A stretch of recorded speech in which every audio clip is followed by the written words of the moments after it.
전부 합쳐서 586만 원입니다, 손님. 결제는 카드로 하시겠어요? 아니면 이체로 하시겠어요? 호텔 크런트 직원의 예의 바른 물음이 들려왔다. 그 목소리는 마치 곁에 서서 못 들은 척 단청을 피우고 있는 내 남편 이현우의 뺨을 세차게 후려치는 소리처럼 들렸다. 현우는 고개를 푹 숙인 채 스마트폰 화면 속에 무언가 중요한 메시지에 답장이라도 하는 듯 손가락을 바삐 움직였다. 조금 전까지만 해도 연회장 안에서 오늘 우리 아버지 칠순잔치인데 무조건 최고급으로 차려야지 라며 호기기 넘치게 소리치던 그 남자는 어디론가 사라지고 없었다.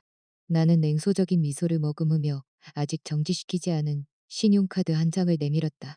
사실 이 카드에 들어있는 돈 역시 내가 결혼 전부터 차곡차곡 모아온 적금이었다. 결혼 생활 4년 동안 이현우는 매달 월급을 받을 때마다 더 큰 집을 사기 위해 저축하고 있다고 말해왔다. 하지만 정작 내 눈에 들어온 돈은 단 한 푼도 없었다. 아파트 대출금부터 자동차 할부금, 심지어 매일 먹는 쌀값과 기름값까지 집안의 모든 크고 작은 지출은 전부 내 어깨 위에 놓여 있었다. 결제를 마치고 다시 연회장으로 돌아가 문을 연 순간 안에서 터져나오는 시끌벅적한 소음이 마치 천장을 뚫어버릴 듯했다.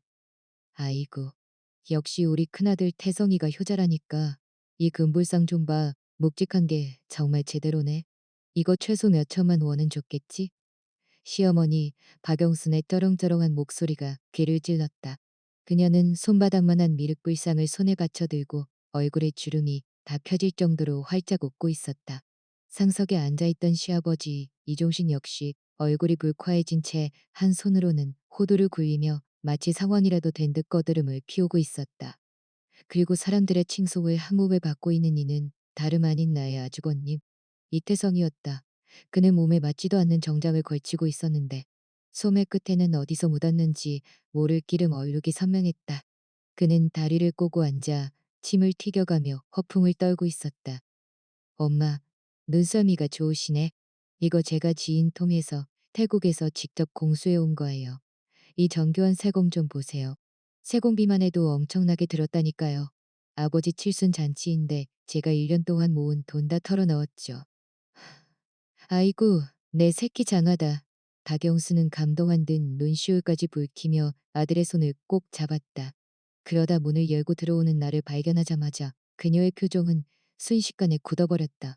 얼굴을 바꾸는 속도가 가히 병검술사 뺨칠 정도였다. 서연이 너 왔니? 네 아주버님 좀 봐라. 너처럼 대학 나오고 외국계 기업 다니지는 못해도 저 효심만큼은 진짜 1등 아니냐. 누구처럼 4년째 집안에 들어와서 배의 소식도 없고 그렇다고 돈을 제대로 내놓는 것도 아닌 사람하고는 차원이 다르지. 연회장에 모인 친척들이 일제히 나를 구경거리 보듯 쳐다봤다. 나는 대과의 가치조차 느끼지 못한 채 의자를 끌어당겨 앉았다. 1년 동안 모은 적금이라고? 이태성은 지난달에도 현우에게 전화를 걸어 도박빚을 갚아야 한다며 20억만 원을 빌려간 인간이었다. 그런 인간이 오늘 갑자기 금불상을 내놓았다고? 저건 가짜거나 아니면 어디서 훔쳐온 작물일 게 뻔했다. 그때 현우가 내 곁으로 슬그머니 다가와 목소리를 낮춰 말했다. 여보, 표정 좀 풀어. 오늘 아버지 생신이잖아. 체면 좀 세워줘. 응? 586만 원짜리 밥값 내가 냈어. 이 정도면 체면은 충분히 세워준 거 아니야? 내가 차갑게 대답하자 현우는 움찔하더니 얼른 고개를 돌려 다시 금불상을 찬양하는 무리에 합류했다. 술 기운이 오르자 박영수는 자랑이라도 하듯 금불상을 원형 식탁에 정중하니 올려두었다. 밑에는 붉은 청까지 깔아두고 식탁을 돌릴 때마다 모든 사람이 그 영롱한 금빛을 감상하게 했다. 자자, 다들 음식 좀 들어요. 이게 바로 우리 이씨 가문의 가보가 될 물건이니까 잘들 봐두시고. 박영순이 호기롭게 음식을 권하던 그때 직원이 3단짜리 거대한 케이크를 수레에 싣고 들어왔다. 분위기를 돋우기 위해 연회장의 조명이 갑자기 어두워졌고 오직 케이크 위에 촛불만이 일렁이며 신뢰를 밝혔다. 사람들은 환호하며 생일 축하 노래를 부르고 케이크를 자르기 위해 북새통을 이루며 앞으로 몰려나갔다. 나는 그 소란에 끼고 싶지 않아 화장실에 가서 화장이라도 고치겠다는 핑계로 자리에서 일어났다. 이 집구석에서 나는 언제나 이방인이었다. 그들이 필요로 하는 건 며느리가 아니라 돈을 뽑아주는 인출기이자 공짜 가사 도우미일 뿐이었다. 5분 뒤 화장실에서 돌아와 연회장 문을 열었을 때 조명은 다시 밝게 켜져 있었다. 하지만 분위기가 이상했다. 조금 전까지만 해도 잔치 분위기로 시끌벅적하던 방 안엔 이제 죽은 듯한 정적만이 감돌고 있었다. 시어머니 박영수는 식탁 옆에 서서 떨리는 손으로 빈 붉은 천을 뒤척이고 있었다. 그리고 이내 날카로운 비명이 공기를 찢고 터져나왔다. 불상? 내 금불상이 어디 갔어? 회전 식탁 중앙은 텅 비어 있었다. 조금 전까지 황금빛을 내뿜으며 앉아있던 미륵불상이 온데간데 없이 사라진 것이었다. 이게 어떻게 된 일이야? 아까까지 여기 있었잖아. 바닥에 떨어진 거 아니야? 친척들은 순식간에 벌집을 쑤셔놓은 듯 아우성치며 식탁 밑을 샅샅이 뒤지기 시작했다. 하지만 바닥 어디에도 글상은 없었다. 이태성은 땀을 뻘뻘 흘리며 식탁 밑에서 기어 나오더니 초조한 얼굴로 소리쳤다. 그거 수천만 원짜리라고요. 누가 이렇게 손버릇이 나쁜 거야? 바로 그때 구석에서 조용히 지켜보고 있던 동서 정희주가 갑자기 가시 돋친 목소리로 입을 열었다. 그녀는 입안에 수박씨를 뱉어내며 나를 독사 같은 눈빛으로 쏘아봤다. 아까 불 꺼졌을 때 다들 케이크 자르느라 앞으로 몰려갔잖아요. 그런데 형님만 뒤에서 혼자 움직이지 않았나요? 형님이 나가기 전에 식탁 옆에서 잠깐 멈칫하는 걸 제가 본 것 같은데. 순식간에 수십 개의 눈동자가 일제히 나를 향해 꽂혔다. 그 눈빛들은 너무나도 익숙했다. 단순한 의심이 아니라 이미 짜인 각본대로 나를 범인으로 몰아넣으려는 악이었다. 희주 동서, 밥은 함부로 먹어도 말은 함부로 하는 게 아니에요. 나는 문가에 서서 가방을 쥔 손에 힘을 주었지만 목소리만큼은 평온을 유지하려 했었다. 내가 함부로 말한다고요? 희주는 코웃음을 치며 말을 이었다. 다들 알다시피 형님은 도시 아가씨라 평소에도 돈을 물 쓰듯 쓰시잖아요. 현우 씨한테 들으니까 요즘 학군 좋은 곳으로 이사 가려고 아파트 중도금 마련하느라 돈이 꽤 부족하다면서요? 순간적으로 마음이 혹해서 집안 물건에 손을 대고 나중에 채워 넣으려고 했을 수도 있지 않나요? 기가 막혔다. 명분은 완벽했다. 내 경제 상황을 훤히 꿰뚫고 있는 것은 물론 내가 집을 사기 위해 얼마가 부족한지까지 정확히 알고 있었다. 이현우, 당신 정말 대단한 남편이네. 집안 사정을 밖에다 다 떠벌리고 다녔구나. 박영수는 희주의 말을 듣자마자 마치 구원이라도 얻은 듯 나에게 달려들었다. 그녀의 탁한 눈동자가 나를 죽일 듯 노려봤다. 서연이 너냐? 네가 가져간 거야? 그게 네 시아버지 칠순 선물인데 어떻게 그렇게 모진 마음을 먹을 수가 있어. 전 아니에요. 나는 그녀의 눈을 똑바로 응시하며 한자 한자 내뱉었다. 전 방금 화장실에 다녀왔을 뿐입니다. 화장실에 간 걸 누가 증명해? 불 꺼진 틈을 타서 불상을 가방에 쑤셔 넣고 화장실 가서 어디 딴 데 숨겨둔 건지 누가 아느냐고. 이태성까지 튀어나와 가슴을 치며 비통한 척 연기를 시작했다. 재수 씨, 돈이 필요하면 오빠한테 말을 하지 그랬어. 내가 비록 넉넉지는 않아도 동생이 이런 길로 빠지는 건 못 보지. 얼른 내놔. 우리끼리 좋게 끝내자고. 아버지 화나시게 하지 말고. 이 집구석 식구들이 돌아가며 북치고 장구치는 꼴이 참으로 가관이었다. 내가 입을 떼기도 전에 현우가 자리에서 일어났다. 나는 그를 바라보며 가슴 한구석에 신락 같은 희망을 품었다. 그가 단 한마디만 나는 서연이를 믿어라고 말해준다면 지난 4년 동안의 내 모든 헌신이 헛되지 않을 것이라 믿고 싶었다. 하지만 현우는 미간을 찌푸린 채 나에게 다가왔다. 그의 눈빛에는 신뢰 대신 짜증과 질책만이 가득했다. 서연아, 그냥 가방 한번 열어서 보여줘. 네가 안 가져갔으면 다들 안심할 거 아니야. 어머니 연세도 있으신데 충격받으시면 어떡해. 너만 잠깐 참으면 집안이 조용해지잖아. 가족을 위해서 그 정도도 못해? 그 순간 내 마음속에서 무언가가 산산조각이 나는 소리가 들렸다. 그것은 서러움이 아니라 구역질나는 혐오감이었다. 눈앞에 이 남자가 너무나도 낯설게 느껴졌다. 내가 4년 동안 사랑하고 내 돈으로 먹여 살린 남자가 바로 이 사람이었다니. 이 순간 그는 내 남편이 아니었다. 그는 이씨 집안의 공범이었고 내 심장을 가장 깊숙이 찌르는 칼날이었다. 이현우, 지금 나더러 가방을 열어보이라는 거야? 나는 평온하다 못해 서늘한 목소리로 되물었다. 떳떳하면 무서울 게 없잖아. 안 그래? 현우는 내 시선을 피하며 중얼거렸다. 박영수는 아들조차 내 편을 들지 않자 기세가 등등해져 내 가방을 낚아채려 들었다. 무슨 말을 더해. 가방에 있는 게 확실해. 당장 뒤져야 해. 나는 재빨리 뒤로 물러나며 그녀의 더러운 손을 뿌리쳤다. 가방을 확인하겠다면 좋아요. 하지만 만약 여기서 불상이 나오지 않는다면 저도 가만히 있지 않을 겁니다. 어머, 지금 협박하는 거야? 희주가 옆에서 비아냥거렸다.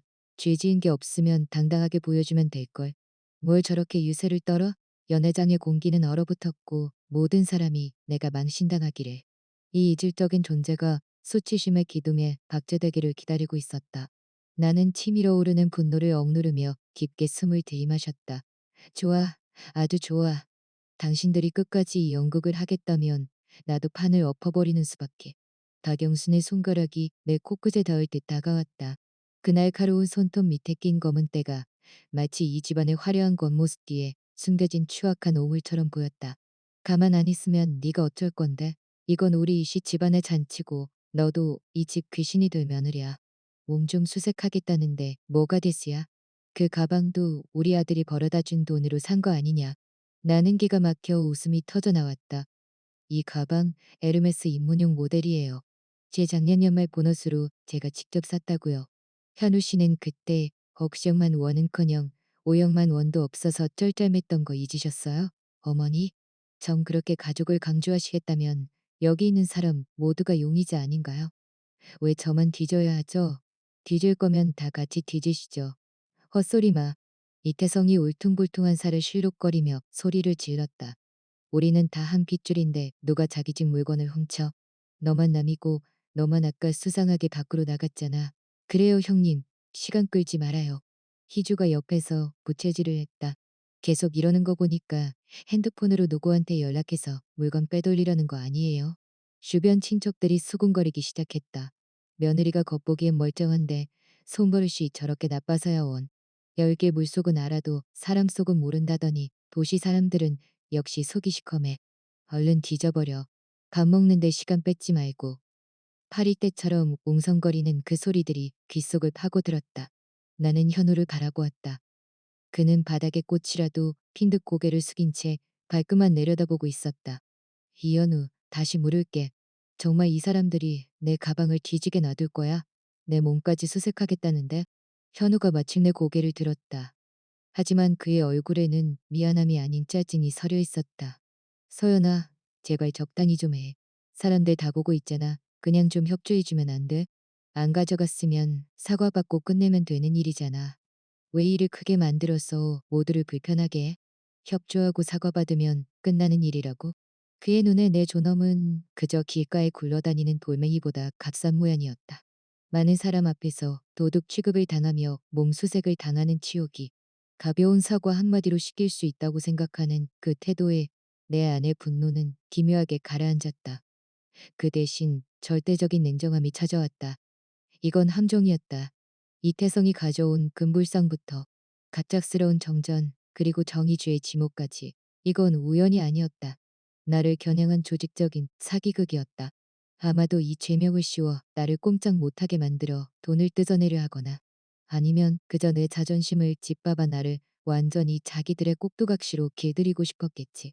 하지만 그들은 상대를 잘못 골랐다. 좋아요. 나는 눈을 가늘게 뜨며 미소 지었다. 그렇게 뒤지고 싶으시다면 확실히 해두죠. 그 충격에 그릇에 담긴 국물이 사방으로 튀었다. 가방뿐만 아니라 몸수색도 다 받겠어요. 하지만 규칙을 정하죠. 지금은 법치 사회고 도둑을 잡으려면 증거가 있어야 하니까요. 만약 제 가방에서 불상이 나온다면 제가 순순히 죄를 인정하겠습니다. 그 불상 가격의 10배를 배상하고 당장 이현우와 이혼하고 빈손으로 이 집에서 나가죠. 10배 배상과 빈손으로 이혼이라는 말에 박영순과 이태성의 눈이 번뜩였다. 굶주린 늑대가 고기를 발견했을 때의 탐욕스러운 빛이었다. 하지만 나는 눈빛을 날카롭게 바꾸며 말을 이었다. 만약 나오지 않는다면 이건 명백한 명예훼손이자 모욕입니다. 저를 징혹한 동서 그리고 수색을 강요한 어머니. 저한테 무릎 꿇고 빌며 사과하세요. 그리고 이 일은 정식으로 경찰에 신고해서 누가 진짜 범인인지 밝혀낼 겁니다. 훔친 놈은 감옥에 가야죠. 너 미쳤어? 희주가 비명을 질렀다. 내가 왜 너한테 무릎을 꿇어? 네가 감히 그걸 받을 자격이나 있어? 자격이 없으면 입을 함부로 놀리지 말았어야지. 나는 서슬커런 기세로 그녀를 윽박질렀다. 외국계 기업 협상 테이블에서 수년간 다져온 압박감이 그녀를 순식간에 압도했다. 자신만만하게 떠들더니 왜 이제 와서 겁을 내? 찔리는 거라도 있어? 희주는 당황하며 박영순을 쳐다봤다. 박영순은 입술을 깨물었다. 그녀는 이미 불상을 어딘가 안전한 곳에 숨겨두었거나 아니면 내가 반박할 증거가 전혀 없을 것이라고 확신하는 듯했다. 그녀는 팔을 휘두르며 소리쳤다. 좋아, 내기하자고. 만약 네가 결백하면 내가 무릎을 꿇든 절을 하든 다 해주마. 하지만 만약 네가 가져간 거면 네가 말한 조건 단 하나도 빠짐없이 다 지켜야 한다. 좋습니다. 여기 계신 모든 분이 증인입니다. 나는 핸드폰을 꺼내 들었다. 공정성을 위해 지금부터 녹음을 시작하겠습니다. 현우의 안색이 변하며 내 핸드폰을 뺏으려 손을 뻗었다. 사연아, 너 왜 이래? 가족끼리 왜 원수처럼 구느냐고. 당장 꺼. 나는 몸을 틀어 그의 손을 피하며 차갑게 쏘아붙였다. 내 몸을 수색하겠다고 동의한 그 순간부터 우리는 이미 원수야. 현우의 손이 허공에 멈췄다. 자, 뒤지세요. 나는 두 팔을 벌린 채 당당하게 섰다. 박영수는 기다렸다는 듯 달려들어 내 가방을 낚아채더니 안에 든 내용물을 식탁 위에 전부 쏟아버렸다. 립스틱, 파우치, 차키, 핸드폰 충전기 같은 것들이 요란한 소리를 내며 흩어졌다. 그녀는 미친 개처럼 가방 안감을 낱낱이 뒤지고 심지어 립스틱 뚜껑까지 하나하나 열어보았다. 하지만 불상은 없었다. 가방 안은 텅 비어 있었다. 박영수는 포기하지 않고 나에게 달려들어 내 코트 주머니를 뒤지고 심지어 치맛자락까지 들춰보려 했다.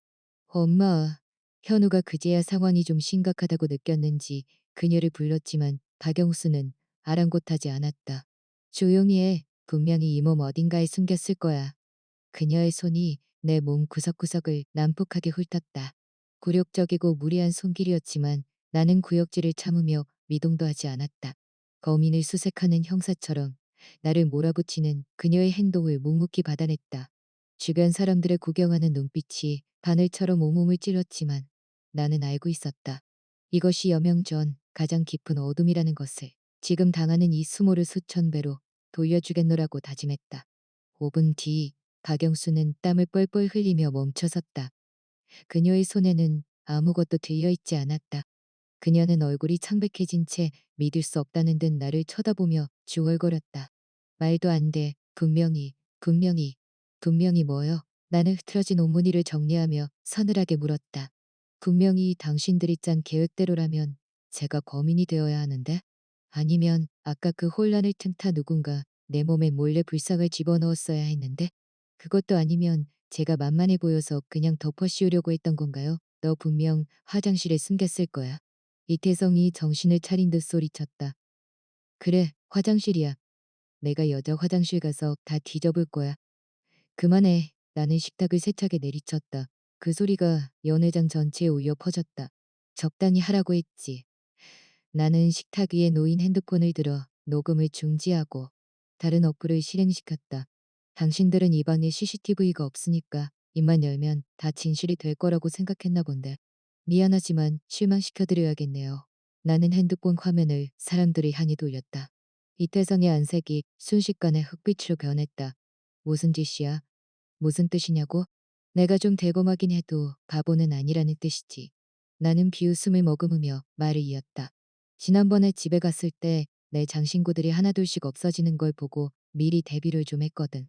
오늘 같은 큰 잔치에는 손이 많으니 조심해야겠다 싶어서 호신용품을 하나 챙겨왔지. 나는 상석 정면에 걸린 커다란 소나무 그림을 가리켰다. 저 액자틀 사이에 4K 초고화질 광각 카메라를 숨겨뒀어. 배터리도 넉넉해서 우리가 들어온 순간부터 지금까지 계속 녹화 중이었지. 좌중이 술렁이기 시작했다. 박영수는 힘없이 의자에 주저앉았고 현우의 눈동자는 심하게 흔들렸다.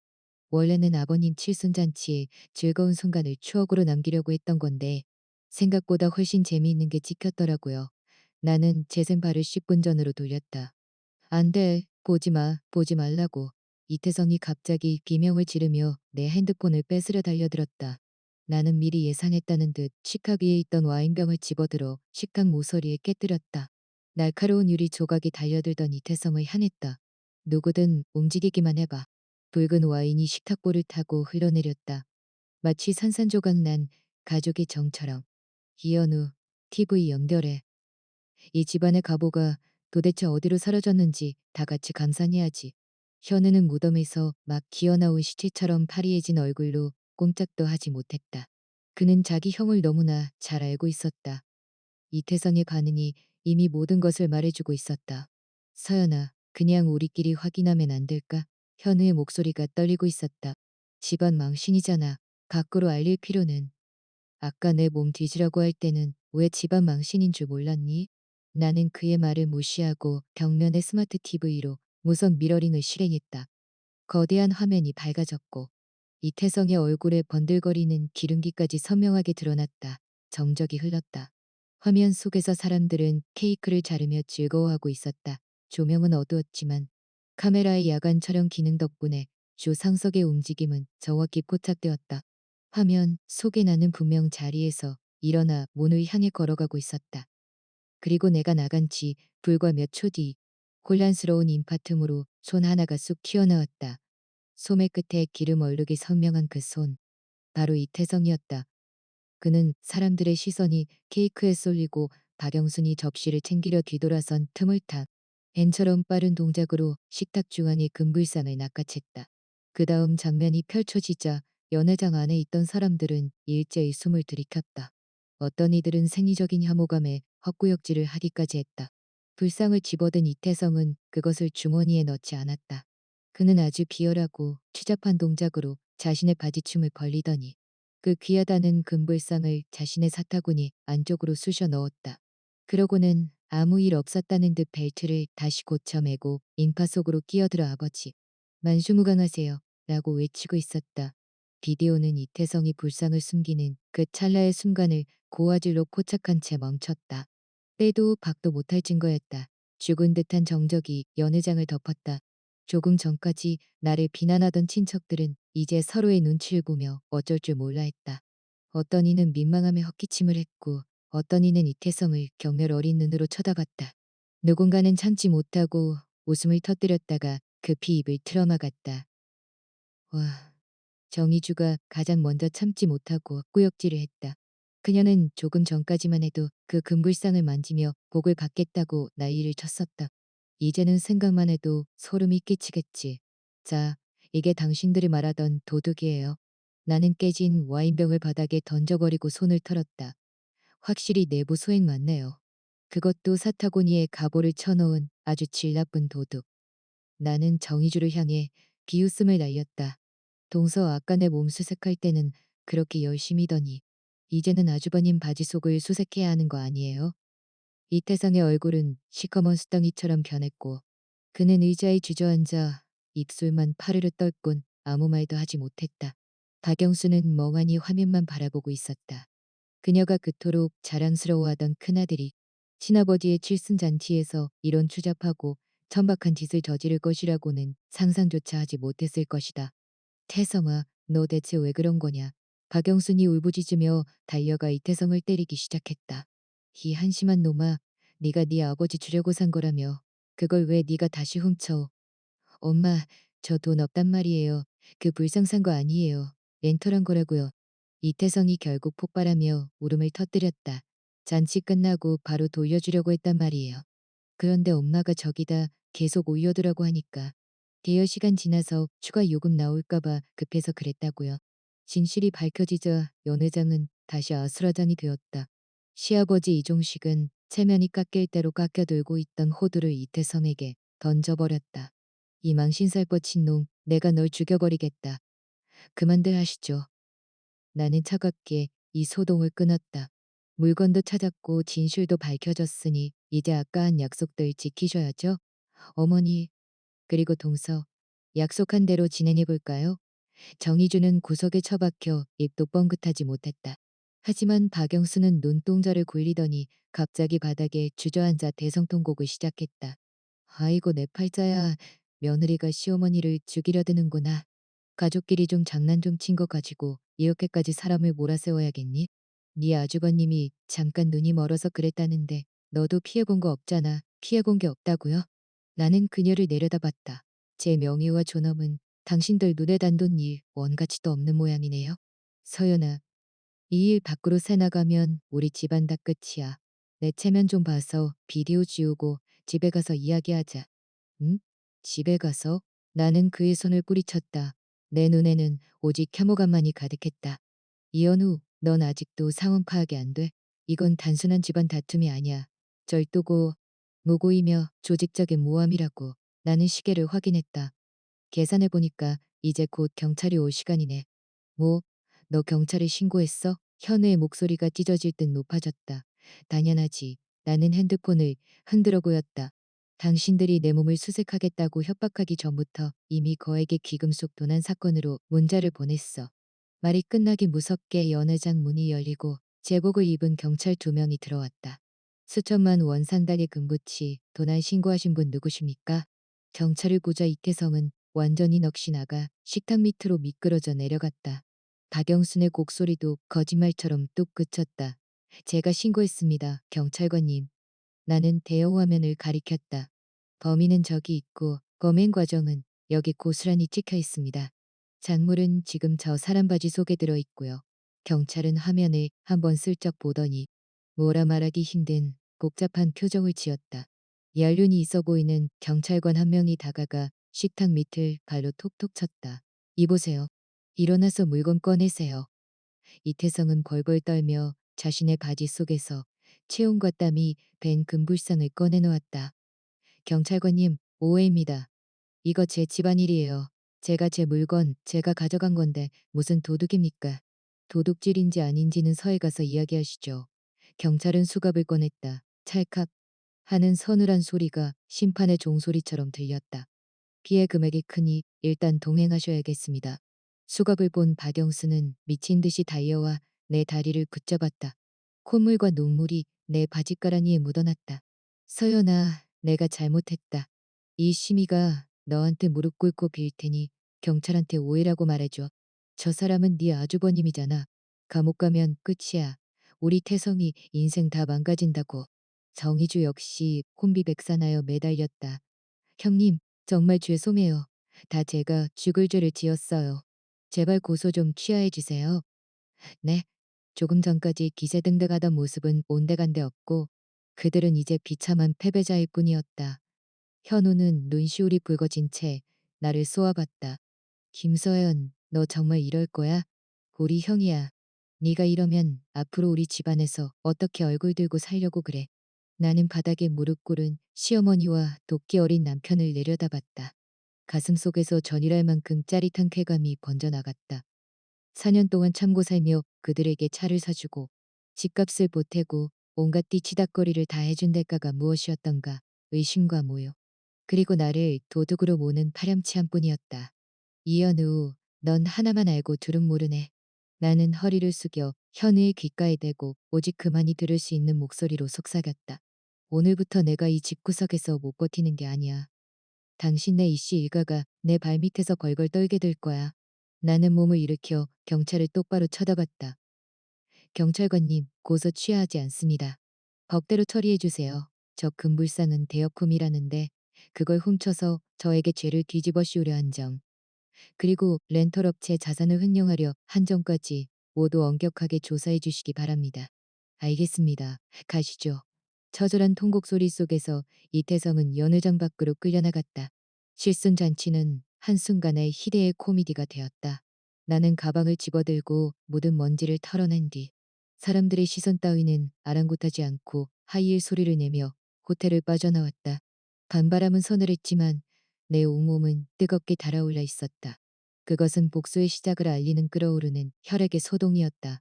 이건 시작일 뿐이야. 이현우, 박영순, 당신들은 이게 끝이라고 생각하겠지? 아니, 진짜 지옥은 이제부터야. 나는 스마트폰 뱅킹을 열어 이현우의 북카드로 긁힌 내역들을 확인했다. 입가에 차가운 미소가 걸렸다. 이제 판은 깨졌어. 지난 4년 동안의 빚. 이자까지 쳐서 단 한 푼도 남김없이 다 받아내줄게. 이태성이 경찰에 연행된 다음 날 이씨 집안은 예상대로 발칵 뒤집혔다. 출근하자마자 회사 안내 데스크로부터 다급한 전화가 걸려왔다. 김 팀장님, 지금 로비 앞에 어르신 몇 분이 현수막을 들고 난동을 부리고 계세요. 팀장님 이름을 직접 거론하면서 만나게 해달라고 소리를 지르시는데 보안 요원들이 막아도 소용이 없네요.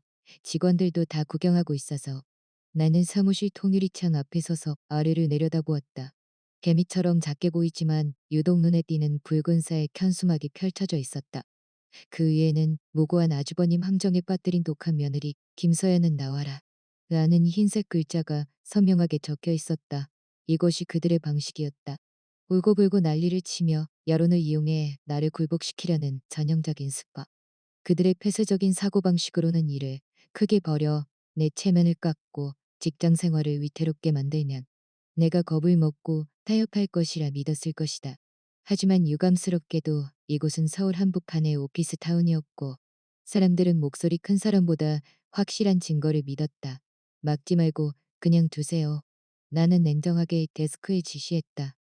대신 경찰에 영업방해와 명예훼손으로 신고해 주시고 보안 요원들한테는 저 상황을 빠짐없이 체증하라고 전해주세요. 가장 선명한 화질로요. 전화를 끊은 뒤 나는 오랫동안 알림을 꺼두었던 사랑하는 우리 가족이라는 이름의 단체 카톡방을 열었다. 예상대로 카톡방은 이미 난장판이었다. 고모부터 삼촌까지 온갖 친척이 달려들어 나를 비난하는 메시지 폭탄을 퍼붓고 있었다. 서연아, 사람이 도리를 알아야지. 아무리 그래도 아주버님을 감옥에 보내다니. 네가 제정신이냐? 한 집안 사람끼리 못 넘어갈 일이 어딨다고 그렇게 심장이 독하니? 당장 가서 고소 취하해라. 특히 시어머니 박영순의 메시지는 가관이었다. 김서연, 너 지금 당장 우리 캐성이 안 꺼내놓으면 네가 얼마나 무서운 애인지 온 세상 사람들이 다 알게 할 거야. 그들은 이태성이 도둑질한 사실이 부끄러운 게 아니라 내가 경찰에 신고한 것이 천인공노할 악행이라고 생각하는 듯했다. 전형적인 가해자 중심의 논리이자 집단적 괴롭힘이었다. 나는 어떠한 대꾸도 하지 않고 어젯밤 연회장에서 찍힌 CCTV 영상의 편집본을 대화방에 그대로 올렸다. 이태성이 비열하게 바지춤을 벌려 금불상을 쑤셔 넣는 장면이 초고화질로 재생되었다. 심지어 나는 보기 편하도록 그가 불상을 숨기는 찰나를 느린 화면으로 편집하고 자막까지 달아두었다. 이게 어머니가 말씀하시는 가족의 모습인가요? 이게 당신들이 말하는 오해인가요? 카톡방은 순식간에 정적이 휩싸였다. 조금 전까지 기세등등하게 떠들던 친척들은 마치 모기라도 졸린 듯 입을 닫았다. 여기서 끝내지 않고 나는 그 영상을 캡처한 사진과 회사 앞에서 현수막을 들고 때를 쓰는 시부모님의 사진을 묶어 내가 사는 아파트의 입주민 단체 대화방에도 올렸다. 입주민 여러분, 어젯밤 저희 집안에서 벌어진 불미스러운 일 때문에 소란을 피워 죄송합니다. 절도범을 비호하지 않았다는 이유로 현재 시댁 식구들이 제 직장까지 찾아와 괴롭히고 있습니다. 어떤 고난이 있어도 저는 부조리에 굴복하지 않겠습니다. 입주민 대화방은 즉시 뒤집혔다. 세상에, 저게 아주버님이라고요? 너무 추잡하네요. 서연 씨 응원합니다. 저런 집안은 공론화시켜야 해요. 피해자가 왜 도덕적으로 비난받아야 하죠? 현수막 들고 있는 노인네들 정말 아나무인이네요. 도둑질한 아들 둔 게 무슨 벼슬이라고. 여론의 화살은 순식간에 시댁을 향해 꺾였다. 30분 뒤 경찰이 회사 로비에 도착했다. 확실한 비디오 증거와 입주민 대화방의 제보까지 더해지자 경찰은 망설임 없이 바닥에 드러누워 행패를 부리던 박영순과 이종식을 연행했다. 창밖으로 경찰차에 실려가는 시어머니를 보며 나는 한숨을 내쉬었다. 아침부터 겁석을 떤 보람이 있었다. 하지만 로비의 소동이 정리되었다고 해서 마음이 편해진 것은 아니었다. 진짜 문제는 어젯밤 확인했던 현우의 카드 내역이었다. 가정용으로 쓰라고 준 내 명의의 부카드가 매달 한도 50만 원을 꽉 채워 결제된 것도 모자라 엄청난 액수의 현금 서비스 기록이 남아 있었다. 나는 곧장 반차를 내고 은행으로 달려갔다. VIP 상담실에 앉아 출력된 거래 내역서를 받아든 순간 내 손이 미세하게 떨리기 시작했다. 두려움이 아니라 걷잡을 수 없는 분노 때문이었다. 결혼 4년 동안 내 명의의 예금 중 절반이 사라져 있었다. 그 돈은 지인 투자, 친구 사업 자금 융통 등 온갖 명목으로 현회에 의해 조금씩 빠져나갔다. 가장 충격적인 것은 석 달 전 기록된 후 장충만 원의 송금 내역이었다. 기고란에는 대여금 반환이라 적혀 있었고 수취인은 이태성이었다. 머릿속이 하얘졌다. 그 후 영역만 원은 우리가 조만간 이사 갈 아파트의 중도금이었다. 현우는 그 소중한 돈을 내 등 뒤에서 그 도각꾼 형놈의 구멍난 주머니를 채우는 데 써버린 것이다. 그래서 이태성이 어제 그 허무맹랑한 금불상을 들고 나타날 수 있었던 것이고 현우는 계속해서 중도금이 부족하다는 핑계를 댔던 것이다. 내가 치 충격에서 벗어나기도 전에 자산관리 매니저가 내뱉은 한마디는 나를 얼음구덩이 속으로 쳐넣었다. 팀장님 명의의 마포 아파트 말입니다. 2달 전부터 잡혀있는 담보대출권에 대해서 확인해 보시겠어요? 담보대출요? 제가 집을 담보로 대출을 받다니요? 나는 고개를 번쩍 들었다. 그 아파트는 내 혼전 재산이었다. 결혼 후 아이의 학군 문제 등을 고려해 현우의 이름을 공동 명의로 올려주긴 했지만 등기 권리증은 늘 내 금고안에 보관되어 있었다. 시스템상으로는 2달 전 공동 명의인 이현우 씨가 등기 권리증 분실을 이유로 재발급을 신청하셨고 그 직후에 1억 2천만 원의 담보 대출을 받으신 걸로 나옵니다. 눈앞이 캄캄해졌다. 권리증 재발급부터 담보 대출까지 내 인감증명서와 사인 없이는 불가능한 절차였다. 그가 위임장을 위조했거나 나를 대신할 대역을 세워 서류를 조작했음이 틀림없었다. 이태성에게 건넨 후 증식만 원의 담보대출 1억 2, 장식만 원, 합계 1억 7, 정식명만 원. 이것이 나를 위한다며 입버릇처럼 말하던 내 남편의 실체였다. 그는 남편이 아니라 내 몸에 빨대를 꽂고 피를 빨아먹는 기생충이었다. 나는 강제로 정신을 부여잡았다. 지금 무너지면 안 된다. 내가 지금 당장 집으로 달려가 현우를 추궁한다면 그는 증거를 인멸하거나 남은 자산을 빼돌릴 것이다.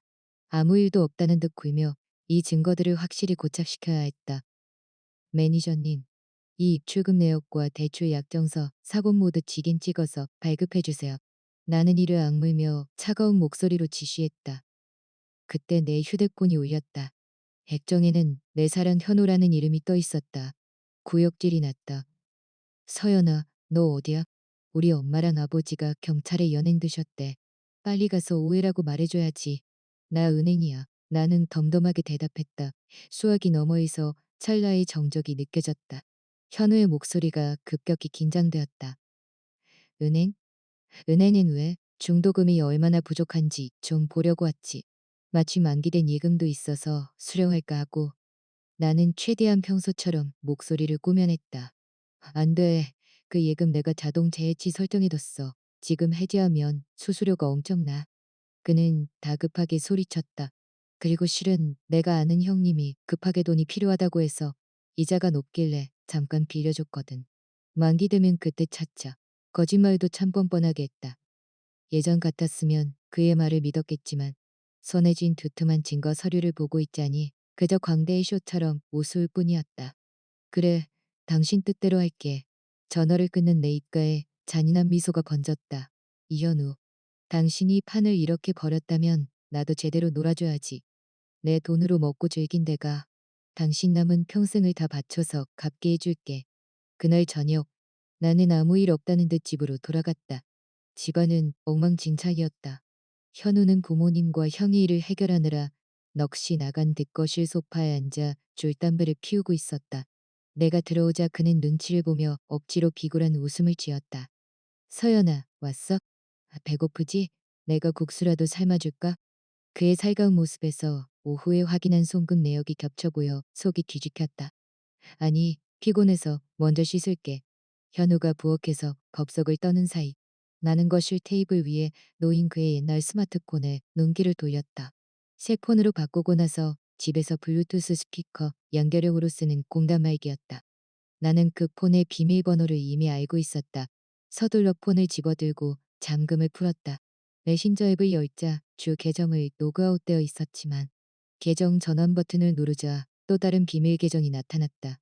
프로필 사진은 가련한 백합 한 송이었고 걔와 상대는 오직 한 명뿐이었다. 상대의 이름은 나의 영원한 사랑. 심장이 거칠게 뛰었다. 대화창을 열자마자 내 눈을 의심케 하는 메시지들이 쏟아졌다. 자기야, 오늘 밤에 올 수 있어?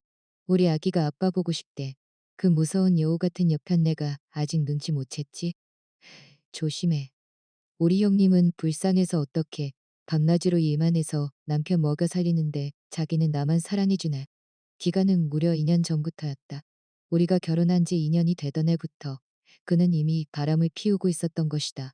그뿐만 아니었다. 오형 1314 같은 의미심장한 숫자의 송금 내역이 수두룩했다. 아기 옷값, 꽃값, 심지어 산부인과 초음파 사진까지 찍혀 있었다. 자기야, 의사가 아들이래. 우리 이씨 집안대로 있게 됐어. 그 밑에 달린 현우의 음성 메시지는 더 가관이었다. 장하다 민지야, 걱정 마. 내가 그 황소 같은 여자 아파트만 제대로 처분하면 바로 우리 셋이서 멀리 떠나자. 조금만 참아. 황소 같은 여자 처분하면 떠나자. 그 말들이 독이 묻은 화살이 되어 내 심장이 바뀌었다. 1억, 이 영역만 원의 담보대출은 아주버님의 빚을 갚기 위한 것만이 아니었다. 그 불륜녀와 아들과 함께 도망치기 위한 정착 자금이었던 것이다. 나는 그저 그들에게 돈을 퍼주는 지갑이자 그들의 행복을 가로막는 걸림돌에 불과했다. 부엌에서 물 끓는 소리와 함께 현우가 콧노래를 흥얼거리는 소리가 들렸다. 곧 손에 쥘 돈과 숨겨둔 아들을 생각하며 즐거워하고 있겠지. 나는 깊게 숨을 들이마시고 내 폰으로 그 모든 대화 내용과 송금 기록, 초음파 사진을 하나하나 촬영했다. 그리고 흔적을 지운 뒤 폰을 제자리에 두었다. 현우가 국수 그릇을 들고 나왔다. 서연아, 국수 다 됐어. 네가 좋아하는 계란 프라이도 올렸다. 그의 위선적인 얼굴을 보며 나는 환하게 웃었다. 고마워 여보. 사실 당신이랑 상의할 일이 있어. 무슨 일? 아주버님이 말이야. 아무리 그래도 가족인데 계속 저렇게 두는 건 마음이 안 좋네.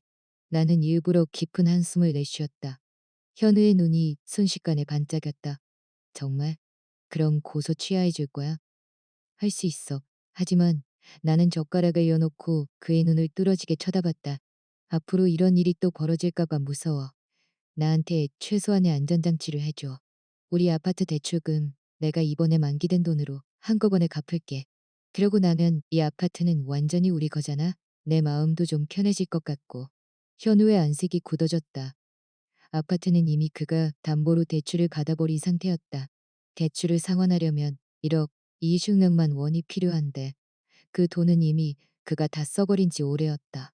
그게 갑자기 왜 그렇게 서둘러? 그냥 이자 내면서 천천히 갚아도 되잖아. 현우가 땀을 흘리며 얼버무렸다. 당신 하기 싫어? 그럼 아주버님 일도 어쩔 수 없지. 나는 안색을 싹 바꾸었다. 현우는 당황하며 손을 내저었다.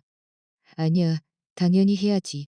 그런데 내가 지금 당장 현금이 좀 부족해서 걱정 마, 내가 낼게. 나는 미끼를 던졌다. 당장 대출 갚고 아주버님 채무까지 내가 해결해 줄게. 대신 조건이 하나 있어. 조건이 뭔데? 나는 가방에서 미리 준비해둔 서류를 꺼내 테이블 위에 올렸다. 혼내 재산 유지 및 부채 상환 협약서야. 아파트는 내 단독 명의로 복구하고 앞으로 발생하는 모든 부채는 당신이 책임진다는 내용이지. 이 서류의 공증까지 받으면 내가 바로 돈 세팅해서 아주버님 꺼내줄게. 현우는 서류를 훑어보며 눈동자를 굴렸다. 서류 내용은 명확했다. 나포 아파트의 모든 권리는 나에게 귀속되며 혼인 중 발생한 모든 채무는 이현우가 개인적으로 부담한다는 것.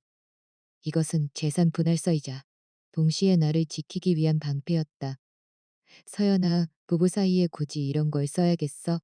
우리가 남도 아니고. 이현우, 지금 당신 형은 구치소에 있고 부모님은 경찰서 들락거리고 있어. 나는 소파에 등을 기대며 손톱을 정리했다. 당신이 일본 망설일 때마다 그 사람들은 일시간 더 고생하는 거야. 그리고 알다시피 절도 금액이 커서 이대로 가면 형님은 최소 3년 실형이야. 전과자 되면 조카 앞길도 막힐 텐데 감당할 수 있겠어?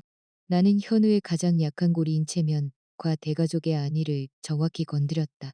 현우는 식은땀을 흘리며 계산기를 두드렸다.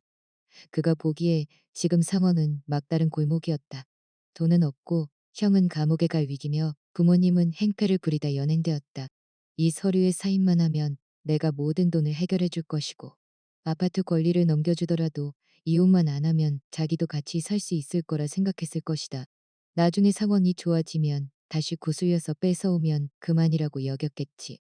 그는 내가 이미 그의 불륜과 자산 횡령 증거를 모두 쥐고 있다는 사실을 꿈에도 몰랐다.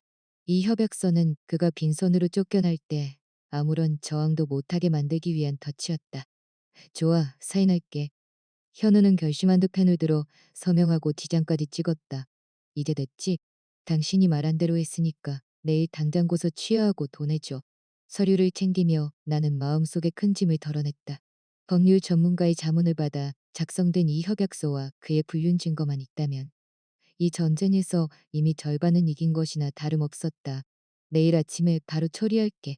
나는 차갑게 대답하며 일어섰다. 돈은 분명히 보낼 것이다.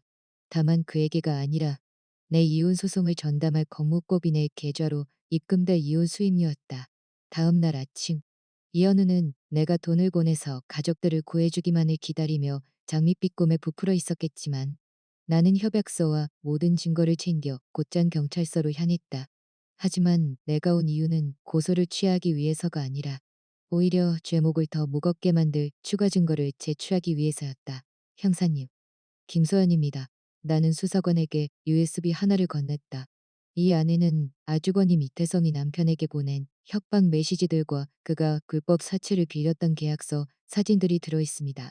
남편의 옛날 휴대폰에서 찾아낸 것들인데 이것은 그가 단순한 절도범일 뿐만 아니라 불법 자금 모집과 협박까지 일삼아온 인물임을 증명합니다. 또한 남편이 과거에 집안 폐물을 가져간 것도 아주버님의 소행이었다고 고백하는 녹음 파일도 포함되어 있습니다. 서류를 검토하던 형사의 표정이 엉중해졌다. 단순한 집안일로 보였는데 조직적인 범죄 혐의가 짙군요. 특히 사채업자와 연계된 부분은 가볍게 넘길 사안이 아닙니다. 경찰서를 나온 나는 이현우의 모든 연락처를 차단하고 회사 보안팀에도 그의 사진을 보내며 접근 금지를 요청했다. 그러고는 공중전화로 그에게 마지막 전화를 걸었다. 여보, 돈은 보냈어? 나 지금 은행 앞이야. 현우의 목소리는 기대감으로 가득 차 있었다. 이현우 씨, 깜빡하고 말을 안 했네. 방금 경찰서에 다녀왔어. 네가 나한테 털어놨던 그 모든 추악한 일들 경찰에 전부 넘겨줬거든. 아, 그리고 네가 애지중지하는 그 민지라는 여자 말이야. 그 여자 직장에도 내가 익명으로 편지를 좀 보냈어. 아마 그쪽 상사들이 아주 흥미로워할 사진들이 들어있을 거야. 김서연, 너 미쳤어? 죽여버릴 거야. 전화기 너머에서 짐승 같은 포효가 들려왔다. 나를 죽이려면 일단 경찰부터 따돌려야 할걸? 나는 미련 없이 통화를 끊고 유심카드를 뽑아길까 쓰레기통에 던져버렸다. 이제 게임의 체급이 달라졌다. 이태성은 집안일이라며 적당히 합의하면 풀려날 줄 알았겠지만 나는 합의도 배상도 거부한 채 거액의 비용을 들여 형사 전문 변호인단을 꾸렸다. 변호사가 제출한 증거들은 완벽했다. 이태성이 금불상을 숨기는 동작이 매우 능숙했다는 점, 범행 후 작물을 처분하려 했다는 점, 그리고 피해 금액이 정승만 원에 달하는 거액이라는 점이 명백히 드러났다. 게다가 그는 반성하기는커녕 가족들을 동원해 나를 협박하고 도덕적으로 몰아세웠다. 결국 그의 죄명은 빼도 박도 못하게 확정되었다. 동시에 이현우는 사방에서 쏟아지는 압박에 정신을 차리지 못했다. 내가 돈을 주지 않자 사채업자들의 빚 독촉이 시작된 것이다. 그가 1억 이 영역만 원이나 쏟아부었던 투자처는 알고 보니 다단계 사기였고 이미 운영진은 도주한 상태였다. 더욱 통쾌한 소식은 그의 내연녀 민지에게서 들려왔다. 내가 보낸 자료로 인해 그녀는 직장에서 해고당했고 이 소박한 동네에서 그녀의 악행은 순식간에 커졌다.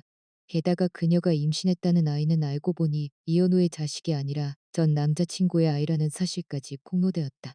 이현우는 돈도 잃고 직장도 위태로우며 믿었던 여자에게까지 뒤통수를 맞은 희대의 조롱거리가 되었다. 막다른 길에 몰린 이씨 일가는 마지막 발악을 시작했다.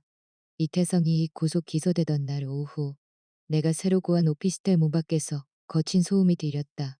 김서연, 이 나쁜 년아. 당장 문 열어오.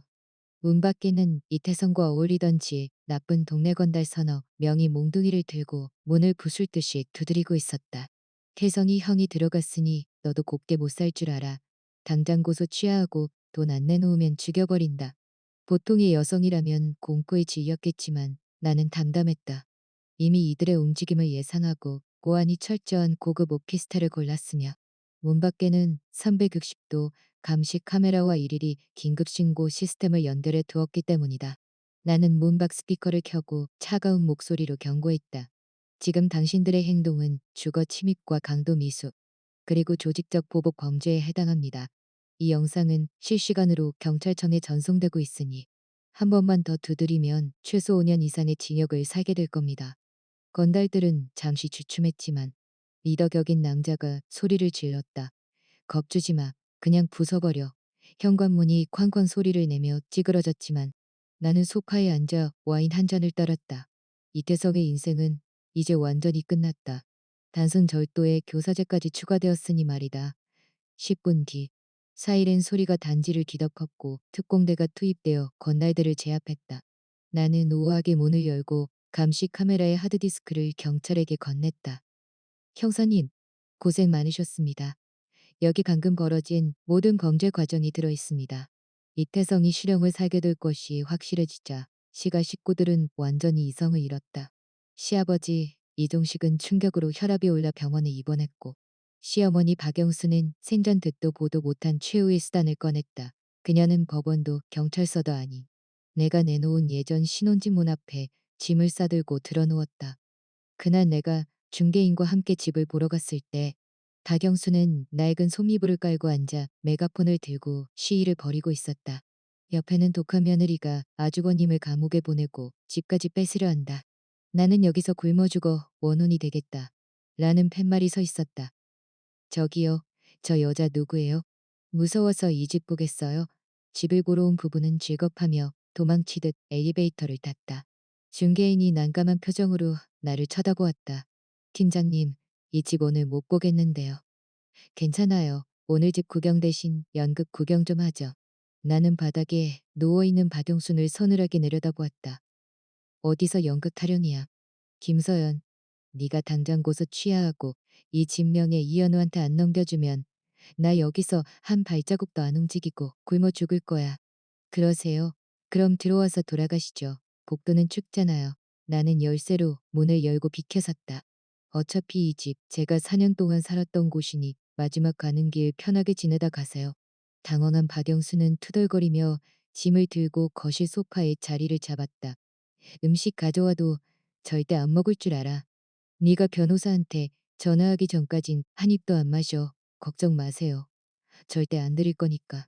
나는 미소 지으며 주방으로 들어가 비밀 경기를 꺼냈다. 바로 휴대폰 거치대와 전문 방송 장비였다. 나는 부엌으로 가끔 요리 방송을 하던 채널을 켰다. 나는 식탁 위에 카메라를 설치하고 화면에는 소파에 누워있는 박영순의 형체만 흐릿하게 잡히게 조절했다. 그러고는 배달 앱을 켜서 주변에서 가장 맵고 자극적인 음식들을 주문했다. 매운 낙지볶음, 기름기가 좌이좌이 흐르는 삼겹살, 그리고 강렬한 냄새의 청국장까지. 30분 뒤 거실은 온통 침샘을 자극하는 향기로 가득 찼다. 단식하겠다는 사람에게는 그야말로 고문이었다. 박영순의 목을대가 움직이는 소리가 적막한 집안에 선명하게 들렸다. 여러분, 안녕하세요. 오늘은 특별한 먹방을 준비했습니다. 나는 카메라를 보며 활짝 웃었다. 뒤에 계신 분은 단식 투쟁으로 저를 협박하고 계신 저희 시어머니인데 제가 한번 맛있게 먹어보겠습니다. 시청자 수가 폭발적으로 늘어났다. 와, 저 어머니 진짜 굶고 있는 거예요? 낙지볶음 비주얼 미쳤다. 주인공 인성 보소. 근데 너무 통쾌하다라는 댓글이 쏟아졌다. 나는 통통한 낙지 한 점을 들어 올리며 일부러 크게 물었다. 어머니 정말 안 드세요? 이거 한 접시에 5만 원짜리인데 분량이 아주 제대로예요. 저리 치워. 안 먹어. 박영수는 소리를 질렀지만 눈은 이미 식탁 위의 고기를 쫓고 있었다. 나는 보란 듯이 삼겹살을 쌈에 싸서 입이 터져라 밀어넣고 과장돼 씹는 소리를 냈다. 밤 10시가 되자 박영순의 배에서 나는 꼬르륵 소리가 배경 음악보다 더 크게 울렸다. 시청자들은 열광했다. 나는 먹다 남은 삼겹살과 낙지볶음 몇 점을 테이블 위에 그대로 둔 채 안방으로 들어갔다. 어머니, 전 피곤해서 자러 갈게요. 배고프면 수돗물이라도 마시세요. 나는 문을 잠그고 거실의 감시 카메라를 휴대폰으로 지켜보았다. 아니나 다를까 10분도 되지 않아 죽음을 불사하겠다던 박영순이 쥐새끼처럼 기어나와 테이블 위에 남은 음식을 허겁지겁 먹어 치우기 시작했다.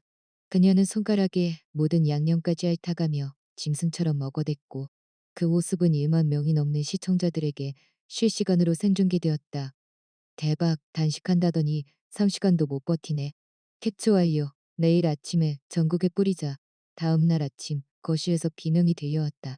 어젯밤 맵고 기름진 음식을 허겁지겁 먹은 탓에 박영수는 급성 잔염에 걸려 바지에 실수까지 한 채 뒹굴고 있었다. 나는 그녀를 돕는 대신 119를 불렀고 이현우에게 메시지를 보냈다. 네 어머니가 단식 투쟁하신다더니 몰래 과식하다 응급실 가셨어. 병원비는 당신이 알아서 해. 난 1원도 안 낼 거니까. 응급실로 실려가는 박영순을 보며 나는 다시 한번 깨달았다. 아기는 스스로 무너진다는 것을. 나는 그저 그 멸망의 길에 맛있는 조미료만 뿌려주면 될 뿐이었다. 시어머니라는 거대한 골칫덩이를 응급실로 실려보내고 나서 한동안은 평온이 찾아올 줄 알았다. 증거들을 정리하며 이현우를 향한 마지막 일격을 준비하던 어느 화창한 주말. 내 예상보다 훨씬 끈질긴 인물이 발을 들였다.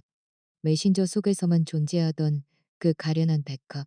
이현우의 불륜녀 임민지가 직접 제 발로 나를 찾아온 것이다. 그날 나는 혼전 재산인 가구와 아끼던 서적들을 정리하며 이사를 준비하고 있었다.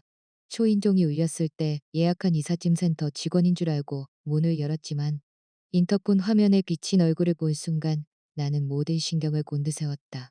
흰색 임산부 원피스를 입고 긴 새머리를 늘어뜨린 그녀는 억지로 연출한 듯한 연약함과 무고함을 온몸으로 내뿜고 있었다. 한 손으로는 부풀어 오른 배를 어루만지고 다른 한 손에는 자신의 분위기와는 어울리지 않는 촌스러운 보온병을 들고 있었다. 누구시죠? 나는 차가운 목소리로 인터폰 너머의 그녀에게 물었다. 이민지는 잠시 당황한 듯하더니 이내 조신한 며느리라도 된 양가식적인 미소를 지었다. 혹시 형님 되시나요? 저 현우 씨 친구 민지라고 해요. 어머니가 입원하셨다는 소식을 듣고 닭살을 좀 구워왔는데 현우 씨가 집에 없어서 닭살 돋는 연기에 나는 냉소를 터뜨렸다. 이현우는 지금 빚쟁이들 피해 도망 다니느라 바빠요. 임민지 씨, 그쪽이 준비한 현모양처 연기는 관객을 잘못 찾은 것 같은데 여기선 티켓 안 파니까 볼 일 없으면 그냥 가시죠. 내 직설적인 태도에 그녀의 표정은 순식간에 일그러졌다. 예의 바른 친구의 가면은 벗겨지고 날카로운 눈빛이 번뜩였다. 김소연 씨, 적당히 좀 하세요. 당신이 아직도 이 집 안주인인 줄 알아요? 현우 씨가 당신한테 감정 하나도 없대요. 돈 잘 벌어오니까 참고 산 거지. 진작에 이혼하고 싶었다더라고요. 그녀의 도발에 나는 오히려 흥미가 생겼다. 아, 그래요? 내가 돈줄이었다는 건 인정해주니 영광이네. 그런데 이현우가 지금 빈털터리에 사채 빚만 가득하다는 건 알고 하는 소린가? 거짓말 마요. 민지의 목소리가 높아졌다. 현우 씨가 그랬어요. 잠시 자금이 묶인 것뿐이고 당신 아파트만 처분하면 다 해결될 거라고요. 이 집은 원래 우리 아들 거나 마찬가지라고 했단 말이에요. 아들? 성별까지 이미 확신하고 있었다니. 그녀는 이현우가 그려준 허무맹랑한 미래를 철석같이 믿고 집을 차지하러 온 것이었다. 나는 실소를 터뜨리며 문을 열어주었다. 들어와요. 당신이 그렇게 믿고 따르는 영웅 같은 남편의 실체가 뭔지 제대로 보여줄 테니까. 민지는 의심스러운 눈초리로 거실을 둘러보며 탐욕스러운 표정을 감추지 못했다. 나는 금고에서 서류 몇 장을 꺼내 테이블에 던졌다. 첫 번째는 이현우의 은행거래 내역서였다. 이게 당신 남편이 지난 2년 동안 내 돈을 몰래 빼돌려 자기 형도박 빚을 갚아준 내역이에요. 총 5천만 원이 넘지. 당신이 생각하는 것처럼 능력 있는 남자가 아니라 그냥 집안의 기생충일 뿐이라고. 그녀의 안색이 변했지만 나는 멈추지 않고 두 번째 서류를 내밀었다. 그것은 아파트를 담보로 받은 1억 2천만 원의 대출금이 사기 투자로 날아가 버렸다는 증거였다. 미래를 위해 집을 판 게 아니라 이미 당신들을 화형구덩이로 끌고 들어간 거야. 민지의 손이 떨리기 시작했다. 그러나 가장 치명적인 일격은 마지막 서류였다. 이건 이현우가 2년 전에 받은 건강검진 결과표예요. 여기 무정자진이라고 적힌 진단명 보이나요? 의학적으로 자연 임신 확률이 거의 제로라고 나오네. 그녀의 얼굴에서 핏기가 가셨다. 거짓말, 조작한 거지? 병원직인 보이죠? 이민지 씨. 우리 결혼 4년 동안 아이가 없었던 건 내가 아니라 그쪽 남편이 불임이었기 때문이야. 나는 그녀에게 다가가 나지막이 속삭였다. 그런데 당신 뱃속에는 의학적 기적이 일어났네? 만약 이 아이가 태어나서 유전자 검사를 했을 때 이현우 자식이 아니라고 나오면 빚더미에 앉은 그 미친 남자가 당신과 그 애한테 무슨 짓을 할지 상상이 가. 민지는 겁에 질려 소파에 주저앉았다. 그녀는 이미 알고 있었을 것이다. 그 아이는 도망간 전 남자친구의 아이였고 이현우는 그저 돈 많은 호구로서 선택된 대상이었다는 것을. 그런데 그 호구가 빈털터리의 성격까지 파탄난 괴물로 변해버린 것이다. 나는 휴대폰 녹음 기능을 켜고 그녀에게 제안했다. 이현우는 이제 끝났어. 당신이 이 뱃속에 든 아이와 살아남으려면 내 편을 들어야 해. 그동안 현우가 당신에게 준 돈 2천만 원. 원래 내 돈이니 내가 소송 걸면 당신은 한 푼도 안 남기고 다 뱉어내야 해. 안 돼요. 그 돈 다 썼단 말이에요. 민지가 울부짖었다. 방법이 있어. 이현우가 재산을 어떻게 빼돌렸는지, 특히 그 1억 2천만 원의 행방과 그가 숨겨둔 돈이 있는지 전부 말해. 그리고 법정에서 그와 사실혼 관계로 동거했다는 증언을 해서 그를 주혼죄로 처벌받게 해. 나는 그녀의 눈에 비친 절망을 확인하며 덧붙였다. 그러면 내가 그 2천만 원은 눈 감아주고 당신이 이 도시를 떠나 새 출발할 수 있도록 꼭 10명만 원을 따로 챙겨줄게. 선택의 여지가 없었던 민지는 모든 진실을 쏟아냈다. 이현우는 1억 2천만 원 중 4천만 원을 현금으로 남겨두었고 그것을 시댁 노부부가 사는 낡은 집의 부엌 식료품 단지 밑에 기름종이로 싸서 숨겨두었다는 것이었다. 그것은 그의 마지막 재기, 자금이자 도피 자금이었다. 나는 만족스럽게 녹음을 종료하고 그녀를 내보냈다. 그리고 즉시 변호사에게 연락해 마지막 퍼즐이 맞춰졌음을 알렸다. 이제 내가 할 일은 그들의 숨통을 완전히 끊어놓는 것이었다. 먼저 나는 컴퓨터 앞에 앉아 각종 공과금 자동이체 사이트에 접속했다. 4년 동안 내가 내온 이현우의 아파트 관리비, 전기, 수도, 가스, 인터넷 요금을 모두 해지했다. 그가 내 명의로 몰래 가입한 자동차 보험과 발렛 비용, 심지어 시어머니의 에어로빅 회원권까지 전부 끊어버렸다. 그러고는 이현우와 연결된 모든 신용카드와 부카드를 정지시켰다. 마지막으로 그에게 문자를 보냈다. 이현우, 이제 자립하는 법을 배워야 할 때야. 오늘부터 모든 공과금과 생활비는 당신이 해결해. 그리고 내 명의의 차는 사흘 안에 지정된 장소로 가져와. 안 그러면 도난 신고할 거니까. 문자를 보낸 지 5분도 되지 않아 전화가 걸려왔지만 나는 한 모금의 차를 마시며 여유롭게 수신을 거부하고 수신 차단 목록에 그의 이름을 추가했다. 그날 오후부터 도미노처럼 무너지는 이씨 일가의 비참한 소식이 들려왔다. 병원에 있던 이현우는 TV 신호가 끊기고 휴대폰 소액 결제가 막혀 당황했고 퇴원하려던 시어머니는 미납된 병원비 300만 원을 내지 못해 병원 로비에서 보안 요원들에게 끌려 나갔다. 하지만 진짜 비극은 밤에 일어났다. 나는 민지가 말해준 비밀 자금의 위치를 내가 직접 가서 챙기는 대신 이현우에게 돈을 떼인 사채업자 배 사장에게 정보를 흘렸다. 이현우가 부모님 집 부엌 단지 밑에 4천만 원을 숨겨뒀대요. 늦으면 빼돌릴지도 모릅니다. 그날 밤 시댁 단톡방에는 이웃 주민이 찍어 올린 영상이 올라왔다. 문신을 한 장정들이 시댁 문을 부수고 들어가 부엌 바닥의 단지를 박살내고 현금을 챙겨가는 장면이었다. 시아버지는 충격으로 쓰러졌고 시어머니는 돈을 뺏기지 않으려다 사채업자들에게 뺨을 맞으며 나뒹굴었다. 뒤늦게 달려온 이현우는 부서진 단지 파편 앞에서 절규하며 공중전화로 나에게 전화를 걸어왔다. 김서연, 네가 한 짓이지? 네가 다 시킨 거지? 나는 평온한 목소리로 대답했다. 이현우 씨, 증거 있어요? 난 당신네 집 부엌에 어디 붙어 있는지도 기억 안 나는데 그냥 당신이 죄를 많이 지어서 천벌 받은 거라고 생각하고 살아요. 아, 그리고 몸 조심해요. 당신은 노리는 사람이 한둘이 아닐 테니까. 절망에 빠진 그의 거친 숨소리를 뒤로하고 나는 전화를 끊었다. 벼랑 끝에 몰린 짐승은 마지막 발악을 하기 마련이다. 나는 퇴역 특수부대 출신 경호원 2명을 고용해 24시간 철통 보안을 유지하며 그가 내게 준비한 마지막 함정으로 걸어 들어오기를 기다렸다. 벼랑 끝에 몰린 인간은 문명의 가면을 벗어 던지고 가장 원초적이고 섬뜩한 수성을 드러내기 마련이다. 이현우가 바로 그랬다. 내가 그의 이빨을 뽑고 발톱을 꺾어 놓았음에도 그는 마지막 관계를 부리며 동기어진 을 꿈꾸는 갇힌 짐승처럼 굴었다. 그는 완전히 자취를 감췄다. 전화도 받지 않고 메시지에도 답이 없었으며 병원에 있는 부모나 감옥에 갈 위기에 처한 형의 소식조차 궁금해하지 않았다. 그의 모든 에너지는 오직 나를 향한 지독한 증오로 응집되어 있었다. 그 기분 나쁜 아기의 소용돌이를 나 역시 피부로 느끼고 있었다. 경호원들은 내 사무실 근처와 오피스텔 주변에서 수상한 그림자가 서성이는 것을 여러 번 포착했다. CCTV를 확인해 보니 캡 모자를 눌러쓰고 낡은 외투를 걸친 남자가 있었다. 바로 이현우였다.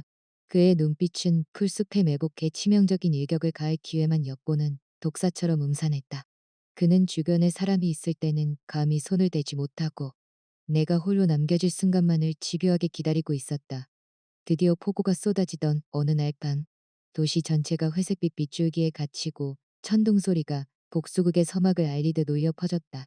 경호원 왕 씨가 나를 오피스텔 입구까지 배웅해 주었지만 나는 그에게 내일 아침에 다시 오라며 먼저 퇴근시켰다. 이현우가 움직인다면 결코 타인이 있는 곳을 택하지 않을 것임을 알고 있었기 때문이다. 엘리베이터의 거울 속에는 냉정하게 가라앉은 내 얼굴이 비쳤다. 나는 주머니 속에 강력한 경보기를 확인했고 현관 신발장 안에는 묵직한 강철 야구 배트를 숨겨두었다. 나는 4년 전에 그 연약한 김서연이 아니었다. 집 안으로 들어섰을 때 나는 불을 켜지 않았다. 어둠 속에서 정막을 가르는 것은 오직 창밖의 빗소리뿐이었다. 하지만 무언가 잘못되어 있었다. 이 집의 것이 아닌 눅눅한 담배 냄새와 남자의 땀 냄새가 섞인 고약한 악취가 났다. 이현우의 냄새였다. 짐은 이식 도어락을 바꿨음에도 그는 이미 안에 들어와 있었다. 이사층 높이인 이곳에 들어올 방법은 단 하나. 인테리어 공사로 비어있는 옆집 발코니를 타고 넘어온 것이 분명했다. 나를 죽이기 위해 목숨까지 걸었다는 사실에 등줄기에 소름이 돋았다. 내가 조용히 뒷걸음질 쳐 나가려던 찰나 거실 커튼 뒤에서 검은 그림자가 튀어나와 문을 가로막았다. 물귀신처럼 온몸이 젖은 이연우였다. 헝클어진 머리칼 아래로 비치는 그의 눈은 미친 듯한 혈색으로 가득했다. 그의 손에는 서늘한 빛을 내뿜는 과도가 들려 있었다. 김서연, 드디어 왔네. 한참 기다렸어. 그의 목소리는 모래를 씹는 듯 거칠었다. 나는 물러나며 주머니 속 경보기를 눌러 변호사와 경호원, 그리고 이리리에 실시간 위치와 구조 신호를 보냈다. 이현우, 대체 뭘 하려는 거야? 내 물음에 그는 기괴하게 웃음을 터뜨렸다. 뭐 하겠어? 너랑 같이 지옥 가려는 거지. 내 형, 내 부모, 내 돈, 내 미래까지 네가 다 망쳤잖아. 이제 너도 죽어야지. 그는 칼을 휘두르며 짐승처럼 나에게 달려들었다. 칼끝이 내 몸에 닿으려던 그 찰나. 나는 온 힘을 다해 앞에 있던 묵직한 원목 티테이블을 뒤엎었다. 테이블이 그의 무릎을 강타하며 중심을 잃게 만들었고 나는 그 틈을 놓치지 않고 고농도 강낭 스프레이를 그의 얼굴의 정면으로 뿌렸다. 아, 내 눈, 그는 비명을 지르며 칼을 떨어뜨린 채 바닥을 굴렸다. 나는 멈추지 않고 신발장에서 강철 배트를 꺼냈다. 이건 네가 낭비한 내 4년의 청춘에 대한 대가야. 거짓 소리와 함께 나는 그의 왼쪽 무릎을 내리쳤다. 이건 네 가족들이 내 인격을 모독한 것에 대한 이자고. 또 한 번의 타격이 그의 팔을 박살냈다. 비굴하게 살려달라 빌며 콧물 눈물을 쏟아내는 그를 내려다보며 나는 어떤 연민도 느끼지 않았다. 칼을 들었을 때 이 정도 각오는 했어야지. 얼마 지나지 않아 현관문이 부서지며 경찰들이 들이닥쳤고 나는 순식간에 공포에 질린 피해자 모드로 전환했다. 이현우는 수갑을 찬 채 구급차에 실려갔고 집안의 모든 CCTV와 내 휴대폰에 녹음된 영상은 그의 살인 미수를 입증할 완벽한 증거가 되었다. 그는 최소 10년 이상의 실형을 피할 수 없게 되었다. 2달 뒤 이현우와의 이혼 소송 및 형사 사건이 병합되어 공개 심리가 열렸다. 휠체어에 몸을 의지한 채 초췌한 모습으로 나타난 이현우와 달리 나는 단정한 정장 차림으로 원고석에 앉았다. 내 변호사 왕 씨는 화려한 PPT를 띄우며 이씨 일가의 추악한 실체를 낱낱이 공개했다. 2년간의 외도와 혼외자 문제, 파일 8억령만 원에 달하는 경제적 약탈, 그리고 위조된 서류로 받은 1억 2천만 원의 담보대출까지. 여기에 더해 칠순 잔치에서의 자작극과 직장 내 괴롭힘, 그리고 비 내리는 밤의 살인 미수 영상이 법정에 울려 퍼지자 방청석에서는 경악 섞인 비명이 터져 나왔다. 재판 결과는 압승이었다. 이혼 판결과 함께 아파트 소유권은 나에게. 모든 채무는 이현우에게 귀속되었고 정신적 위자료 3, 형량만 원도 확정되었다. 형사적으로 그는 중혼죄와 살인 미수 등으로 징역 12년을 선고받았다. 거부는 나서는 길에 내리쬐는 햇살은 눈부셨다. 하지만 이 씨 가족에게 이 심판은 이제 시작일 뿐이었다. 아주버님 이태성은 상습 절도와 협박으로 4년 6개월의 실형을 살게 되었고 감옥 안에서 괴롭힘을 당하다 다리 한쪽이 불구가 되었다는 소식이 들렸다. 그의 아내 정희주 역시 그에게 이혼 서류를 던지고 떠났다. 이현우는 12년의 형기 동안 사채업자들의 빚독촉에 시달리며 평생을 어둠 속에서 보내게 될 터였다. 가장 비참한 것은 시고모였다. 시아버지는 뇌출혈로 반신불수가 되어 요양병원 침대에 누워 누구의 도움 없이는 대소변도 가리지 못하는 신세가 되었다. 시어머니 박영수는 고에게 병원비를 마련하기 위해 쓰레기통을 뒤지며 식당의 잔반을 훔쳐 먹는 처지로 전락했다. 어느 날 고급 레스토랑 뒤편에서 그녀와 마주쳤을 때 그녀는 오물을 뒤집어 쓴 채 나에게 다리와 다리를 붙잡고 돈을 구걸했다. 나는 지갑에서 배추식 2장을 꺼냈다. 그녀의 눈에 탐욕스러운 빛이 서렸을 때 나는 그 돈을 그녀의 면전에서 갈기갈기 찢어버렸다. 이 돈 당신들 줄 바에야 쓰레기통에 버릴 거야. 당신들은 그럴 가치도 없으니까. 뒷편에서 들려오는 그녀의 처절한 통곡 소리는 내 승리를 축하하는 배경 음악에 불과했다. 1년 뒤 나는 어두운 기억이 벤 신혼집을 팔고 도심의 펜트하우스로 이사했다. 내 사진 스튜디오는 여성의 힘을 상징하는 명소로 거듭났고 나는 고통받는 여성들에게 내 경험을 나누며 그들의 용기를 북돋아 주었다. 인생의 희망을 타인에게 걸지 않고 나 자신을 사랑하기 시작했을 때 비로소 세상은 광활하게 열렸다. 어느 날 저녁 감옥에서 이현우가 보낸 얇은 편지 한 통이 도착했다. 나는 그 편지를 뜯어보지도 않은 채 음식물 쓰레기 분쇄기에 던져 넣었다. 기계음과 함께 그의 마지막 흔적도 흔적 없이 사라졌다. 나는 석양을 바라보며 샴페인 잔을 들어 올렸다. 나를 무너뜨리려 했던 모든 시련은 나를 더 강하게 만들었을 뿐이다. 이제야 진정한 내 인생이 시작되고 있었다.